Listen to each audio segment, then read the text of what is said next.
All right, so today we're going to talk about learning target number 1, which is called scatter plots. And so in this learning target, you're going to be able to plot data points and identify possible outliers and also determine what kind of correlation a data set has. So if you turn to the first page, you're going to start with this graph here. So scatter plots are graphs of random data, or not random data, but of data collected one way or another. So sometimes data is collected through surveys, sometimes they're collected through other ways, observations, whatever. But basically, the tables you will be looking at is a bunch of data somebody's collected, okay? This happens to be random data, that's why it's kind of labeled X and Y. So your job is to be able to plot the data. And so data doesn't matter. It might not be a completely straight line. It could be kind of all over the place. So you're going to have to plot the data, and then hopefully it'll start to look like something. So let's plot the data. So my first point is 2010. So my x-axis, I'm going to go 20, and on my y-axis, I'm going to go 10. Okay? And then I can plot the next point, 3016. So I'm going 30. Then I'm going to go, let's see, that's between, so 16, this would be 15, 16 is going to be like right here. Okay, and then my next point is 7036.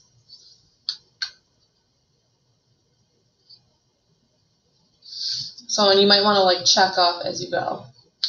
80, 40.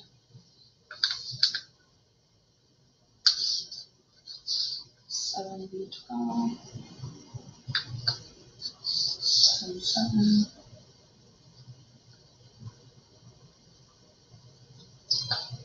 60, 30.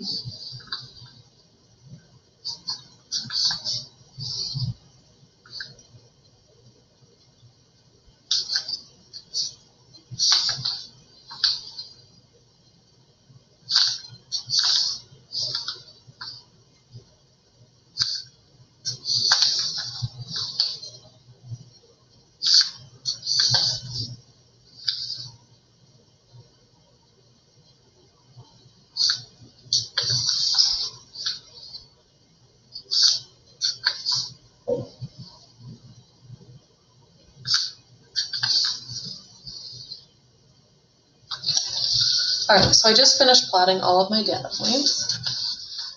And so, as you can see, this data kind of looks like it's going in a straight line. So it will start hopefully to form a shape if there's a correlation.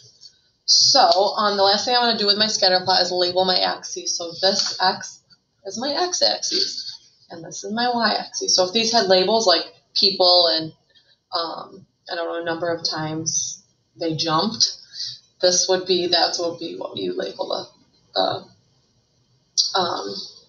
axes. All right, so if you can kind of see, this is kind of looking like it's going in a straight line, except for a couple points here and there.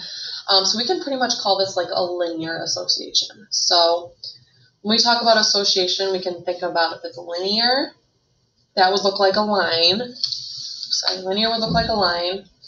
Nonlinear might look like a curve of some sort, so maybe something like that.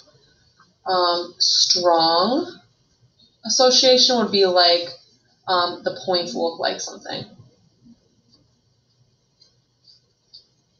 So they're not just scattered in random places, they look like a line. Like in this case, this is a pretty strong correlation because they're pretty close to being a line. There's weak correlation, which is the opposite of strong. So if they were scattered all over the place and there was no pattern to the point, that would be a weak correlation. There's increasing and decreasing. So in this case, our points are increasing as you're going from left to right. So this, we would call this increasing. And I think that's pretty much it for association. So it's how the points are looking. Are they looking close together? Are they looking far apart? Are they make a line? Do they make a curve? Is it increasing or is it decreasing? So those are all good vocabulary words to describe what's happening in a scatter plot. There's also a point called an outlier sometimes. They're not always in the graphs, but sometimes they are. These outliers are something like this point right there. It doesn't follow the pattern the rest of the data does. So maybe this is like a rare case that had happened when they took the survey. Most people are going to fall in line with this, but there can be some outliers. So you can say an outlier is a point that doesn't match the rest of the data.